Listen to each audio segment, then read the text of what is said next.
अस्सलाम वालेकुम। काफ़ी सारे दोस्त पूछते थे कि हम सिंध से हैं। मुझे एक दो मैसेजेस मैंने पढ़े भी हैं टिकटॉक पे।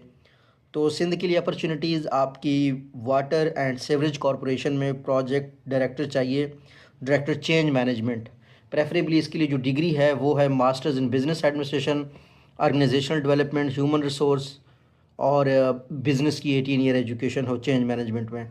एक टेक्निकल इंजीनियर भी चाहिए। तो अप्लाई वो बंदा कर सकता है जिसका एक्सपीरियंस हो स्ट्रेटजी बनाने का। सो ऑब्वियसली ये बड़ी इंपॉर्टेंट पोस्ट होने वाली है। इस बंदे की हायरिंग के बाद Karachi waste and sewerage management बाकी पोस्ट एडवर्टाइज़ करेगी।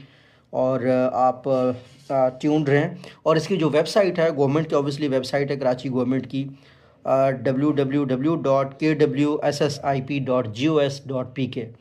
इस वेबसाइट पे आप जाएं। Once this person is hired, this is going to then there will be lot of other post for the junior people जो कि इस चेंज को देख रहे होंगे कराची वेस्ट मैनेजमेंट के। Thank you.